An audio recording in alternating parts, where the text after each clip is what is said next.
नमः सिद्धेभ्यः।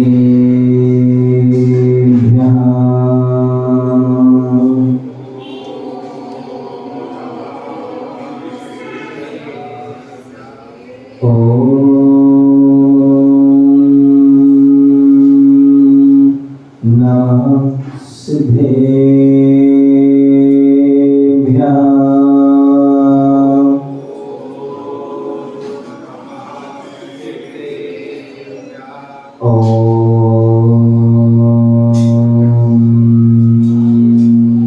नमः सिद्धेभ्यः।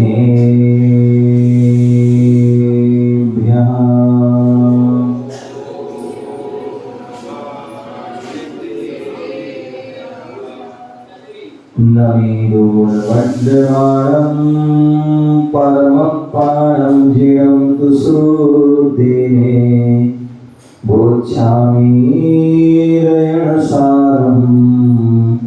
सायारणयानदं वीणं।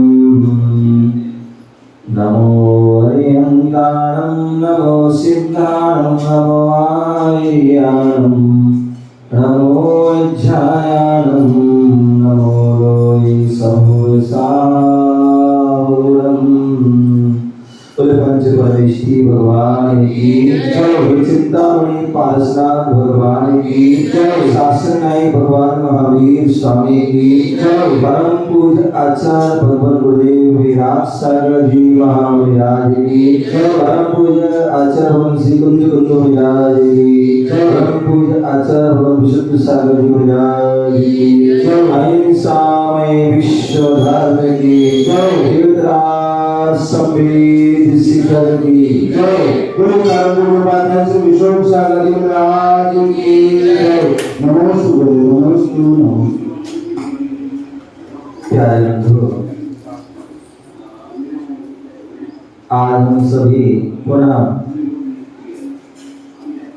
भारत की जो है राजधानी दिल्ली और मध्य प्रदेश की राजधानी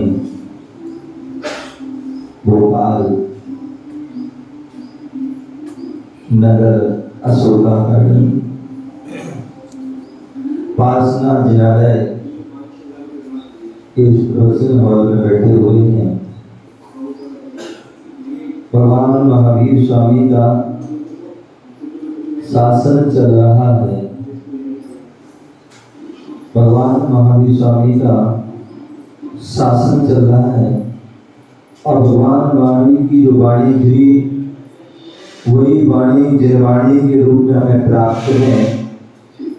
उसी जयवाणी के सार को हम जान रहे हैं, समझ रहे हैं। यहाँ पर आचार्य कुंज कुंज स्वामी जो महान आचार्य हुए, जिन्होंने हम सभी पर बहुत महान उपकार किए हैं, जिन्होंने 84 पाहुड़ लिखे, पूरा जीवनम का बहुत सारा हमें सार दिया है। ऐसे जो है रयन सार ग्रंथ, रयन साधना पर रत्नों का जिसमें सार है, ऐसे रत्नों के सार, रत्नात्रय का जो सार है, जहाँ पर जो है आचार्य कुंज कुंज स्वामी ने जो है श्रावक और मुनि दोनों के जो है आचरण का जो है वर्णन किया है। एक साथ दोनों का जो है आचरण का वर्णन किया है। ऐसे उस रयन सार ग्रंथ में के माध्यम से, नौवीं गाथा के माध्यम से आप बता रहे हैं जो श्रावकों के जो गुण होते हैं, या जो मोक्ष कौन जाता है, मोक्ष कौन प्राप्त कर सकता है, शिव पद को कौन प्राप्त कर सकता है, तो उसके बता रहे हैं जो संसार जो देव गुरु समय भक्ता, इसका जो है विशद व्याख्यान जो है चल रहा है। आचार्य भगवान गुरुदेव विराट सागर जी महाविराज टीका के माध्यम से वह विशद व्याख्यान कर रहे हैं अनेक अनेक ग्रंथों का। वह उसमें जो है सार बताते हुए कि कहाँ कहाँ कौन कौन सी ग्रंथों में इस जो है विषय में व्याख्यान किया है।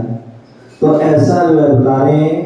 कल हमने यहाँ पर जाना था कि जो जिनेंद्र भगवान की, जिनेंद्र देव की तरह जो मुक्त आत्मा होते हैं, सिद्ध जीव होते हैं, और ऐसे सिद्ध जीव साधु और रत्नात्रय रूपी जो धर्म, इनकी जो पूजा करता है उसको अंतरंग और बहिरंग विभूति से संपन्न होता है। ऐसा और अंतरंग और बहिरंग विभूति से शायद कौन होता है? अनंत भगवान। कौन होते हैं? अनंत भगवान।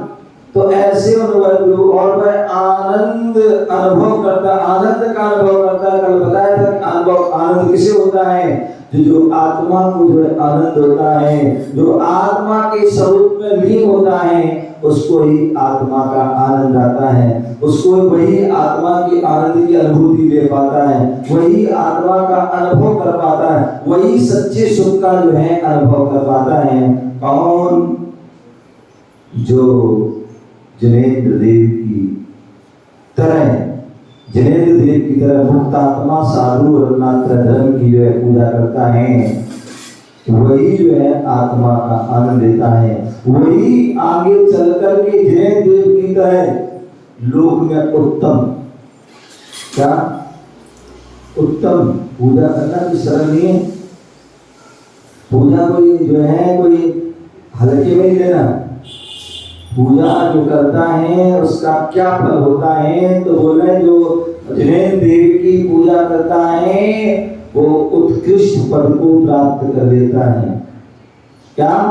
उत्कृष्ट पद को प्राप्त कर लेता है, मंगल रूप हो जाता है, वह शरणभूत हो जाता है। और वो कौन होते हैं? तो कल बताया था जो मंगल भूत कौन होते हैं? चित्तारि मंगल, वो चार ही हैं। मंगल भूत है वो कितने हैं? चार हैं। अनंत, सिद्ध, साधु और केवली प्रीत धर्म। उसी प्रकार उत्तम कौन है? लोक में सर्वोत्तम कौन है? वो भी अनंत, सिद्ध, साधु और धर्म केवली प्रीत। बोले जो शरणभूत कौन है? ना माँ शरण है, ना पिता शरण है, ना बहन, ना भाई, ना कोई दोस्त, कुछ भी, कोई संसार की कोई भी वस्तु शरण नहीं है। यदि शरणभूत हैं तो केवल चार ही हैं, जिनकी शरण में जाने से हमारी आत्मा की रक्षा हो। क्या हो? दुर्गति से रक्षा हो, संसार के भ्रमण से रक्षा हो, 84 लाख योनियों से हमारी रक्षा हो। ऐसी वो चार ही शरण हैं। लोग दुनिया में अन्य अन्य की शरण में भागते हैं और भागते ही रहते हैं। क्या? अन्य अन्य की शरण, कोई यहाँ जा रहा, कोई वहां जा रहा, कोई यहाँ जा रहा, कोई वहां जा रहा है, लेकिन बस भाग ही रहा है वो, लेकिन उसको सच्ची शरण नहीं मिल रही। तो सच्ची यदि कोई शरण है तो केवल चार ही शरण है, वो भी व्यवहार से। क्या है? वो भी व्यवहार से चार शरण है। अनंत, सिद्ध, साधु और केवली प्रीत जो धर्म है, वो ही चार शरण है व्यवहार से। और निश्चय से क्या है? निश्चय से क्या है? अप्पा सो परमप्पा, आत्मा की ही शरण में जाओगे तभी हमारी रक्षा होगी, अन्यथा हमारी रक्षा होने वाली। जब तक आत्मा की शरण में नहीं जाओगे, आत्मा के सन्निध में नहीं जाओगे, आत्मा के निकट नहीं जाओगे, आत्मा के स्वरूप में नहीं जाओगे, आत्मा के स्वभाव में नहीं जाओगे, तब तक हमारा कल्याण होने वाला नहीं, तब तक हमारा हित होने वाला, तब तक हमारी आत्मा परमात्मा बनने वाली नहीं है। तो इसलिए उस उपलब्धि को प्राप्त करने के लिए बोले हमें जिनेंद्र भगवान की पूजा करना चाहिए, पंच परमेष्टि की पूजा करना चाहिए। उनका बहुमान, उनका सम्मान, उनका आदर, उनका सत्कार, उनकी वंदना, उनको नमस्कार आदि उनको करना चाहिए। और जो करता है निश्चित मानिए वो पूज्यता को प्राप्त हो जाता है, वो भी उन जैसे गुणों को प्राप्त होकर के परमात्मा बन जाता है। तो इसलिए उस उपलब्धि को प्राप्त करने के लिए बोले हमें जिनेंद्र भगवान की पूजा करना चाहिए, पंच परमेष्टि की पूजा करना चाहिए। उनका बहुमान, उनका सम्मान, उनका सत्कार, उनकी वंदना, उनको नमस्कार आदि उनको करना चाहिए। और जो करता है निश्चित मानिए वो पूज्यता को प्राप्त हो जाता है, वो भी उन जैसे गुणों को प्राप्त होकर के परमात्मा बन जाता है। तो ऐसे पंच परमेष्टि की हमें जो है आराधना करना। इसके अलावा कल ये भी कहा गया था कि जो भक्ति पूर्वक, क्या, जो भक्ति पूर्वक जो शुद्ध देवता है, क्या है, जो शुद्ध देवता, अच्छा, जो शुद्ध पंचमी के दिन अपना कहते हैं ना, उन महान शुद्ध देवता को नमस्कार हो। कौन? जिन्होंने हमें शुद्ध को प्रदान किया है। क्या है? जो शुद्ध को जिन्होंने प्रदान किया, ऐसे महान देवता कौन है? अनंत भगवान को मेरा नमस्कार हो। और जो उन देव की जो वाणी है, जिसे हम जिनवाणी कहते हैं, आगम कहते हैं, शास्त्र कहते हैं, उसको भी आचार्य ने शुद्ध देवता कहते हैं। जिससे हमें ज्ञान मिला वो भी शुद्ध देवता है। तो बोले ऐसे भक्ति पूर्वक शुद्ध देवता जिनवाणी की हम पूजन करते हैं, तो समझ लो आपने क्या कर लिया, सच्चे जो है देव की आपने पूजा कर ली।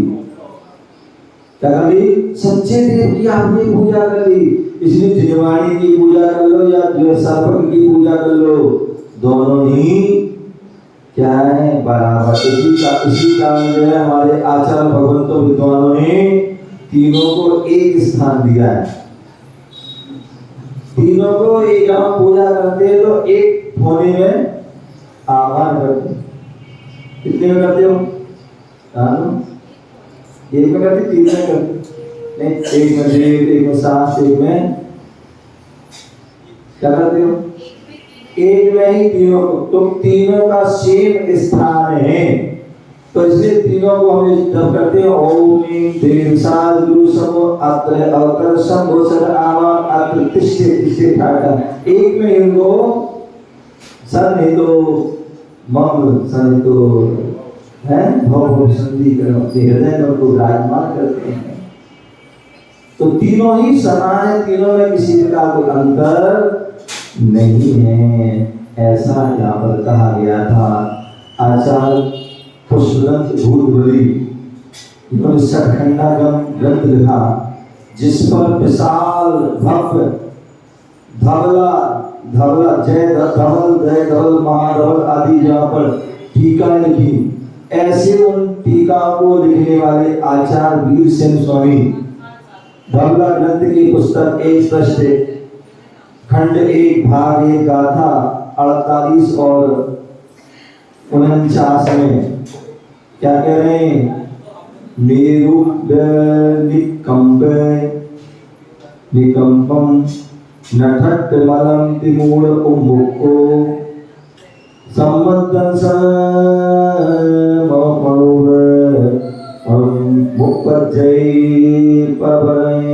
भाषा।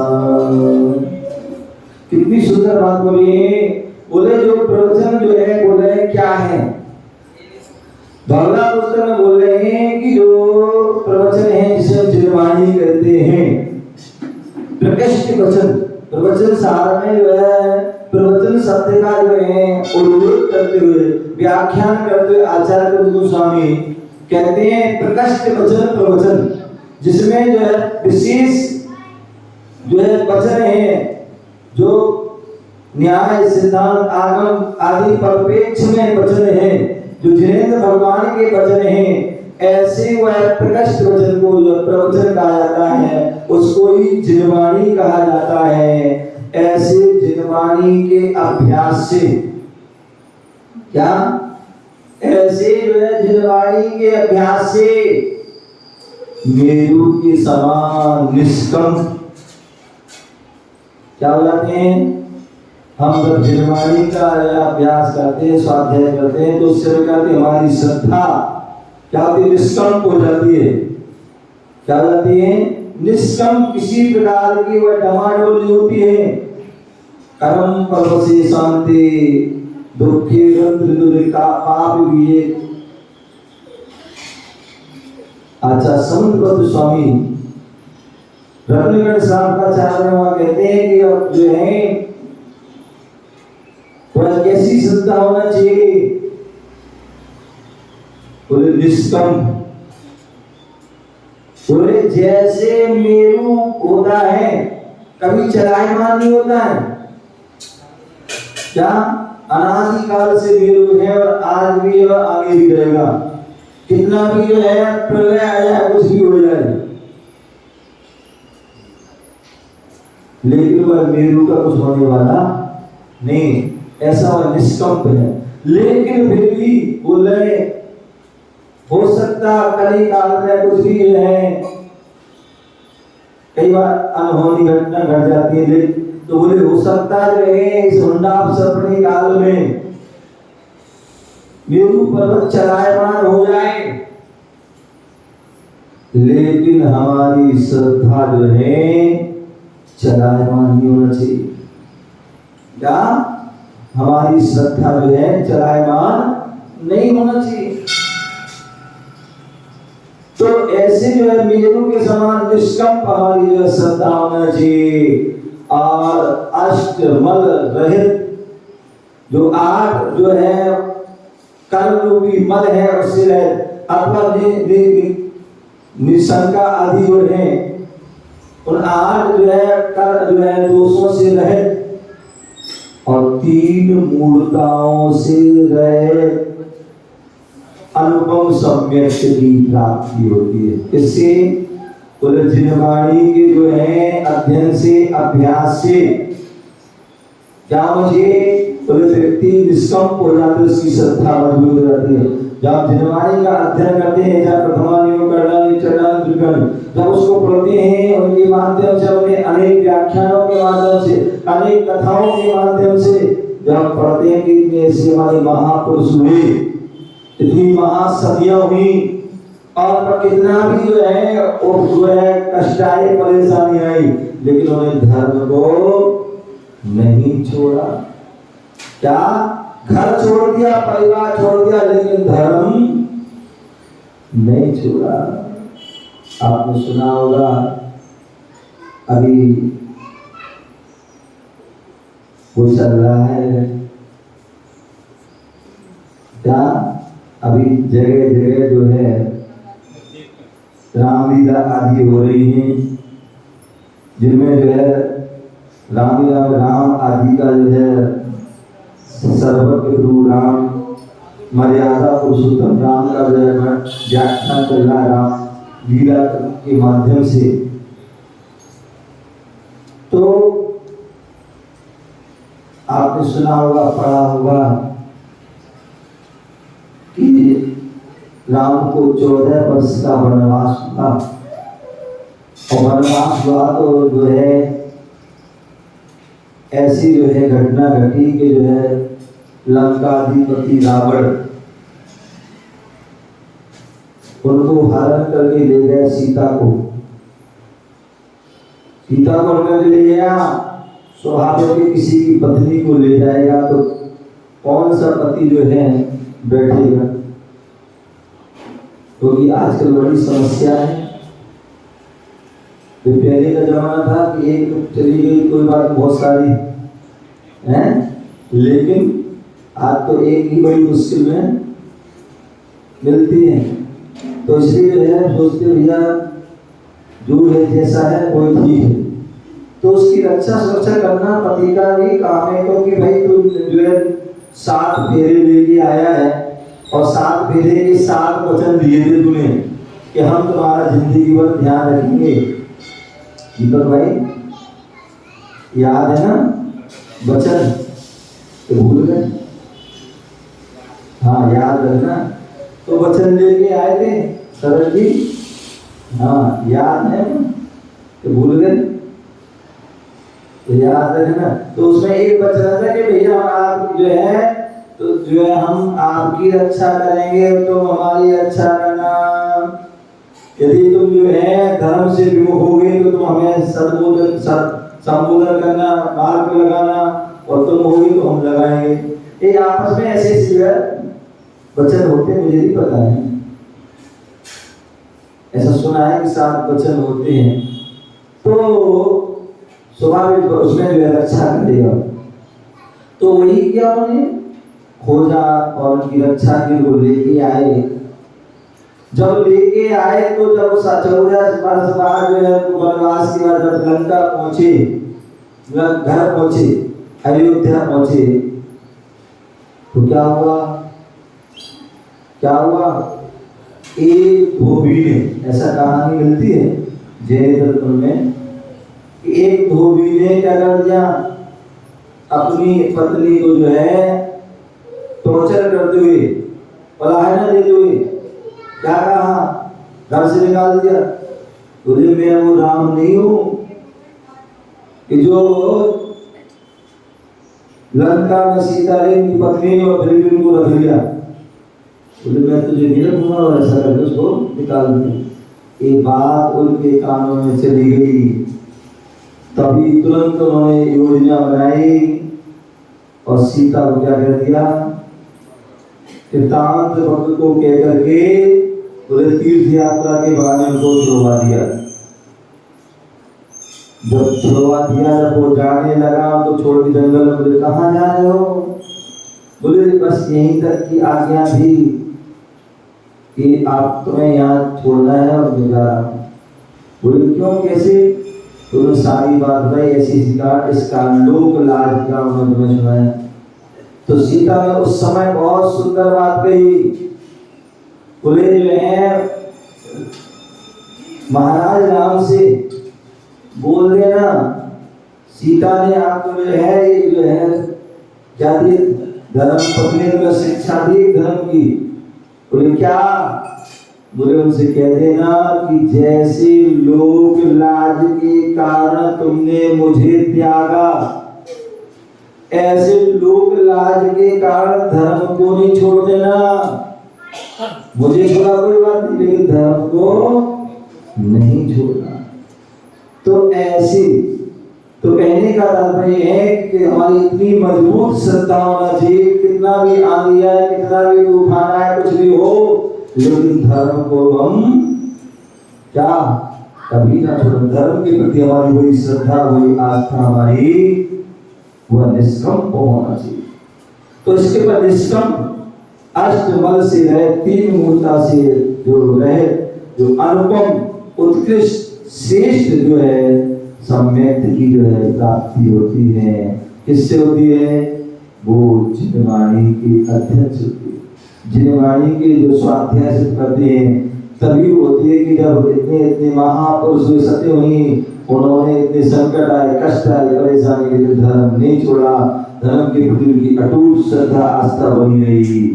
तो उसी प्रकार हम भी जो है हमारी आस्था मजबूत होना चाहिए। और वो कब होगी? जब जिनवाणी को सुनेंगे, गुरुओं की वाणी को सुनेंगे, तभी होगी, अन्यथा। इसी बात के लिए पुनः एक गाथा में 49 नंबर की गाथा करें। तत्तो चेव सुहायम शैलायम देव मनोय खैराणम उम्मूली यत्तकम गुण सिद्ध सुहम पी पयण नादो। बोले प्रवचन की जिनवाणी के अभ्यास से बहुत से होते हैं। बोले मुनि श्री जिनवाणी तो हम पढ़ते हैं लेकिन भूल जाते हैं। क्या हो जाते हैं? भूल जाते हैं, इसलिए हम स्वाध्याय नहीं करते हैं। कोई बात नहीं भैया, भूल जाते हो, भूल जाओ, लेकिन फिर भी स्वाध्याय जरूर करो। याद नहीं होता फिर भी याद करो, समय में नहीं आता फिर भी करो। क्यों? क्योंकि जो है संस्कार बने रहना चाहिए, और संस्कार बने रहेंगे। भले आज आप भूल गए, स्मृति नहीं है, लेकिन भवांतर में आप कहीं भी किसी भी गति में जाओगे, वहां आपको जाति स्मरण हो जाएगा। क्या हो जाएगा? जाति स्मरण हो जाएगा। और वहां पर वह आपको जो है क्या होगा? सम्यक दर्शन में वह जो जाति स्मरण, पूर्व स्मृति आपको याद आ जाएगी, और उससे सम्यक दर्शन आपको हो जाएगा। तो इसमें अभ्यास कीजिए। और हमारे यहाँ कहावत नीतिकारों ने कहा है, करत करत अभ्यास के जड़मत होए सुजान, और रस्सी आवत जावत है सिल पे पड़े निशान। आपने देखा होगा यहाँ पर भी है, कुआ है, पानी खींचते हो, खींचते हैं। तो जब पानी खींचते हैं तो पहले क्या होता, पाट होते थे, और पाट से क्या होते, पानी खींचते तो रस्सी लकड़ पत्थर का पाट होता था, उससे क्या होता था, रस्सी कट जाती थी। लेकिन रस्सी गीली भी होती थी, क्या होती थी, पानी में से आई ना, तो रस्सी गीली होती है और उसमें रगड़ खा रही है, तो क्या होती थी, रस्सी कटती थी। लेकिन एक बार, दो बार, कितनी बार सिकट, लेकिन वो रस्सी घिसट रही है, पानी पानी लगा हुआ पत्थर में जा रही है, तो पत्थर भी सिर पे पड़े निशान। बार बार रस्सी का, भले 10 बार रस्सी कटी, लेकिन 100 सुनार की और 1 लोहार की। तो ऐसी जो है भले 10 बार 15 बार रस्सी कटी, लेकिन एक बार ऐसा आता है कि वो सिला भी उस पर निशान पड़ जाते हैं, वो भी गड्ढा पड़ जाता है। क्या पड़ जाता है, गड्ढा हो जाता है। तो ऐसी बोले जो है, हम जो है अभ्यास करते रहिए, आप करते रहोगे तो बहुत सारी चीजें आपको याद हो जाएगी। क्यों? क्योंकि हमारी जिनवाणी जो है उसमें उसका सार, चाहे वो जो आदिनाथ में हो, चाहे महावीर स्वामी, जितनी भी तीर्थंकरों की वाणी हुई, उन सबकी वाणी में क्या हुआ, क्या खरा, सबकी वाणी में जो है वो क्या कह है, 7 तत्वों का वर्णन। किनका वर्णन? 7 तत्वों का वर्णन हुआ है, 6 द्रव्यों का वर्णन हुआ है, 9 पदार्थों का वर्णन हुआ है, 85 कायों का वर्णन हुआ है, अथवा 63 सलाका महापुरुषों का वर्णन हुआ है, अथवा 169 जो महापुरुषों का वर्णन हुआ। इसके अलावा कोई अलग से कोई वर्णन नहीं हुआ। क्या? इसके अलावा कोई अलग से कोई वर्णन नहीं, केवल इतना ही वर्णन हुआ है। और इतना ही वर्णन सभी ने, आदिनाथ ने किया, गोविंद ने किया, अजितनाथ, सकोना, अभिनव, जितने भी महावीर स्वामी सभी ने वही कहा। तो इसी प्रकार यदि हम जो है शास्त्र पढ़ते हैं तो शास्त्र में भी वही बातें मिलेंगी आपको। क्या? जो शुरू लास्ट या बीच में कहीं ना कहीं वो बातें आपको जरूर मिलेंगी, उनका ही विस्तार रहेगा। मान लीजिए 63 सलाका पुरुष में वर्णन में किया, तो 63 सलाका के पूरे नाम बता दिए, बाद में उन्होंने आदिनाथ का वर्णन कर दिया पूरा जीवन। लेकिन उसके पहले पूरी 63 सलाका का वर्णन, 7 तत्वों का, 6 द्रव्यों का, 9 पदार्थों का वर्णन कर दिया उसी में ही। कर्मों का आदि सारा जो है वर्णन दिया, तीनों लोगों का वर्णन कर दिया। और एक ही जो है, चाहे वो अजितनाथ हो, शांतिनाथ हो, चंद्रापुर हो, पार्श्वनाथ हो, मुनिश्वर हो, चाहे महावीर हो, मेघनाथ हो, चाहे पद्म पुराण हो, पांडव पुराण, आदि पुराण, कोई भी जितने भी ग्रंथ हैं उनमें वही चीजें, बस सबकी शैली अलग अलग है, कथन उनका ही विस्तार है। उसी प्रकार चरणान योग में भी जो आचार्य वर्णन किए उनमें भी कोई बदलाव नहीं है। यदि उन्होंने श्रावक का वर्णन किया तो श्रावक के अष्टगुण कहे, वो बात अलग है कि गिनती 8 ही है, बात अलग है कि उसमें थोड़े बहुत कुछ नाम अलग कर दिए, मतलब लेकिन है 8 ही। श्रावक के 12 व्रत होते हैं, तो 12 व्रत के वर्णन हुआ है। श्रावक की 11 प्रतिमा है, तो उनकी 11 प्रतिमा का वर्णन है, इससे अलावा कुछ नहीं। यदि जो है उन्होंने 5 पाप के बारे में कहा है, 7 विषय के बारे में कहा है, 4 कसाय के बारे में, तो वो सारा वर्णन कोई है किसी प्रकार को। तो यदि आप पढ़ोगे तो इस बहुत सारी चीज आपको जो है क्या होता है, स्मृति में हो जाती है। और जब भी कोई दूसरा कोई शास्त्र पढ़ते हो आप, तो क्या होता है, जब भी कोई बात चलती है, अरे कसाय तो 4 होती है, विपाक 5 होते हैं, इंद्रिय 5 होती है, कर्म तो 8 होते हैं, परमेष्टि 5 होते हैं, द्रव्य तो 6 होते हैं। ये सारे क्या होता है, अपने आप आपको याद आते नहीं आते, आ जाते हैं। इसका मतलब क्या है, भले आप ऐसे याद हो या ना हो, लेकिन तुरंत स्मृति आ जाती है। अभी उपदेश सुनते हो, शास्त्र सुनते हो, तुरंत वो सारी बातें आपको चीजें ज्ञान है। क्या आप सोचते हो कि मुझे पूरा का पूरा डिस्ट्रिक्ट जैसा हमें पढ़ा वैसा याद हो जाए, तो वैसा कभी याद नहीं होता। यहाँ तक कि जो कहा जाता कि भी भगवान है, जो उनके जितना केवल ज्ञान का विषय है वो उतना उनका चिंतन में नहीं आता है, और जितना चिंतन में आता है उतना वो व्याख्यान नहीं कर पाते, और जितना व्याख्यान होता है उतना गौतम बुद्ध आदि जो करते हैं वो तो नहीं दे पाते हैं, और वो भी तो क्या है ये सब। तो हम तो जो है सामान्य व्यक्ति हैं, वो तो केवली हैं, हालांकि ज्ञान सारा झलकता है, लेकिन जो व्याख्यान जो है वो सीमित होगा। तो इस प्रकार से आप बोले अभ्यास, तो जिनवाणी के अभ्यास से मनुष्य देव विद्याधरों के सुख को प्राप्त करता है। यदि आपने जिनवाणी का अभ्यास किया तो क्या होगा, देव मनुष्य विद्याधरों सुख को प्राप्त, और कर्म से आठों कर्मों का उन्मूलन, आठों कर्मों को नष्ट करके विशद जो सिद्ध सुख को वह प्राप्त करता है। विशद सुख जिसका कोई जो है क्या अंत नहीं है, ऐसा वो अनंत सुख, विशद जो विशाल जो है सुख है, वो किसका सुख है, वो सिद्धों का सुख है। ऐसे उस सिद्धों के सुख को वह प्राप्त करते हैं। कौन, जो जिनवाणी का करते हैं अभ्यास।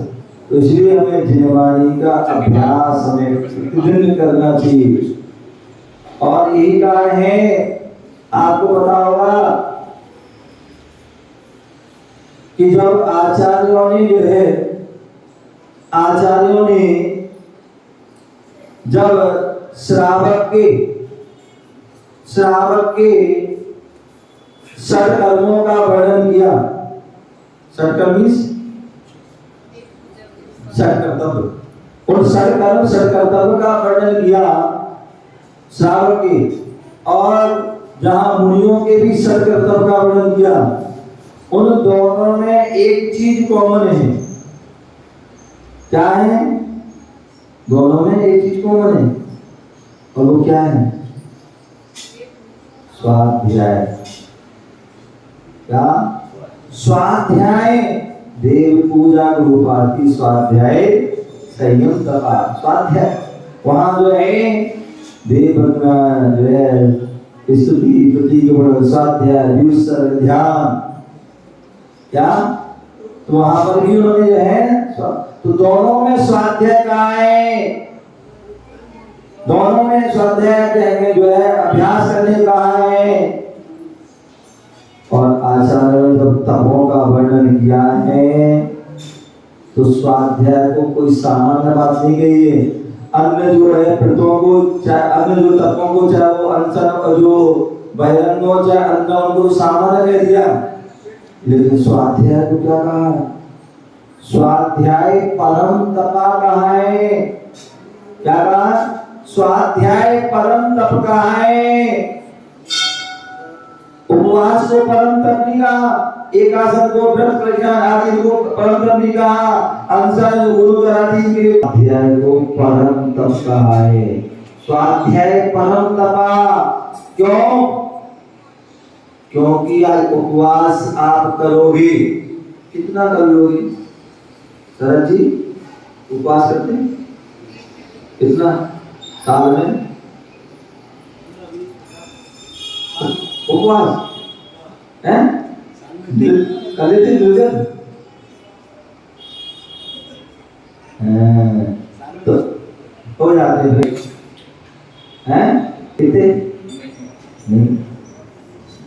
नहीं कर पाते। और दूसरी बात, चलिए बहुत अच्छी बात नहीं कर पाते, लेकिन बहुत से करते भी हैं, लेकिन जरूरी नहीं है आपके परिणाम पवित्र हो। परिणाम पवित्र हो जरूरी है, क्योंकि जितने व्यक्ति अधिकांश उपवास करता है, हो सकता है उनके परिणाम बिगड़ जाते हैं। उस दिन जो चाहता हम आराम साराम पाप आदि करते, कसाय आदि भड़कती है।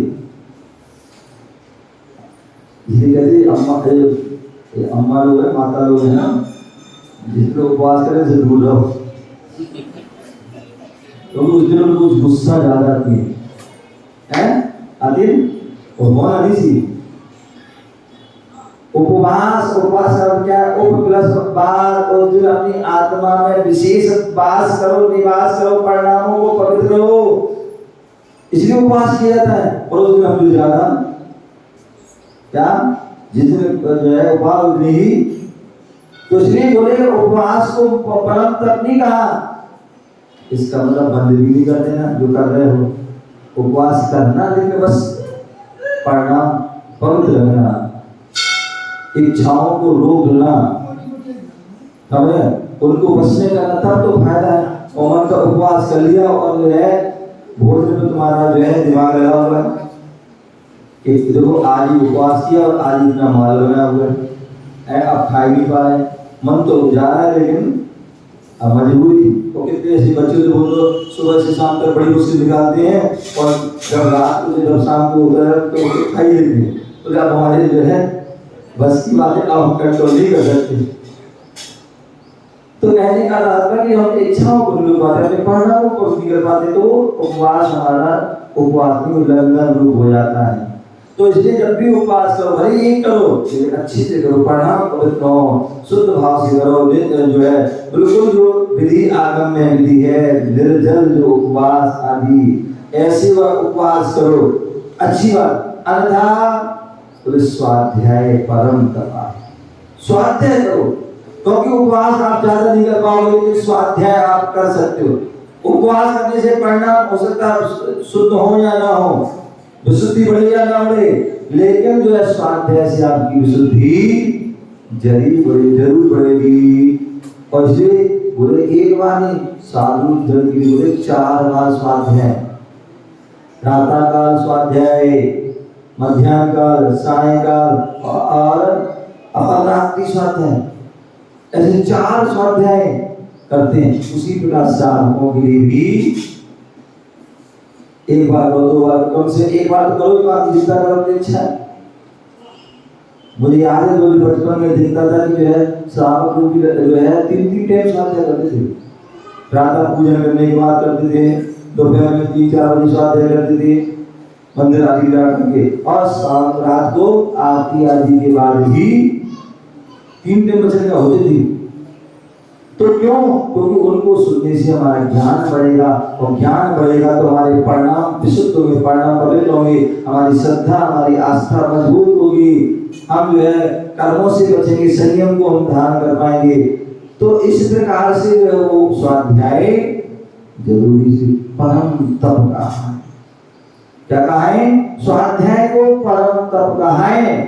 तो ऐसे उस परम तप को हमें करना चाहिए। और स्वाध्याय के भी जो है स्वाध्याय स्वा प्लस अध्याय, जहां पर अपनी आत्मा के कल्याण का हित का अध्याय प्रारंभ हो, सूत्र मिले, ऐसा वह स्वाध्याय। और ऐसे स्वाध्याय के आचार्यों ने 5 भेद कर दिए। कितने? 5 भेद: वासना, रचना, अनुपेक्षा, आमनाय, धर्मोपदेश। ये 5 प्रकार के। और जैसे आपके पास मौका हो वैसा कीजिए। यदि आप जो है शुद्ध आदि हैं, एक मतलब जमीन बाहर में नहीं है, एक अपने नगर में है, तो आप क्या कीजिए, एक ग्रंथ को क्रम से उसका स्वाध्याय वाचना है। अब हम रास्ते में कहीं जा रहे हैं, अब सांस कहाँ लेके जाएंगे, क्योंकि वो शुद्धि नहीं रहेगी। तो उसके लिए क्या करते हैं, जो हमने पढ़ा था वो आपस में एक दूसरे से पूछ रहे हैं। कोई नहीं, अकेले हो तो अपने आप से पूछ रहे, अपने प्रश्न कर रहे, अपने उसका जवाब दे रहे। क्या हो गया? ये प्रश्न आमनाय, जो हमने पढ़ा था उसको याद कर रहे, कंठस्थ कर रहे, कंठस्थ याद कर, चाहे वो श्लोक हो चाहे सूत्र के माध्यम से वेद आदि उनको याद कर रहे। आमनाय अनुपेक्षा, अनुपेक्षा जो हमने पढ़ा उसका बार बार चिंतन कर रहे हैं। क्या कर रहे हैं? चिंतन कर रहे हैं, ध्यान कर रहे हैं। तो ये अनुपेक्षा। धर्मोपदेश, जो गुरुओं आदि के उपदेश होते हैं, क्या गुरु आदि को उपदेश होता है, उसको उपदेश को हम सुने, साक्षात रूप में सुने। तो जहाँ साक्षात नहीं है तो मोबाइल टीवी आदि के माध्यम से भी सुन सकते हैं।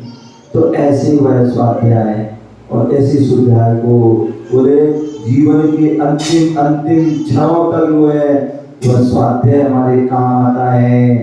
जब व्यक्ति का जो है जब मरण होता है उस समय हम सारी बातें भूल जाते हैं, लेकिन धर्म की बातें वही याद आती हैं, कोई कथा कहानी याद आती है और उससे हमारे परिणाम समता रूप हो जाते हैं, सरल सौम हो जाते हैं। तो इसलिए जो है वह स्वाध्याय में जरूर करना चाहिए। स्वाध्याय से व्यक्ति का जीवन बदल जाता है, परिवर्तित हो जाता है।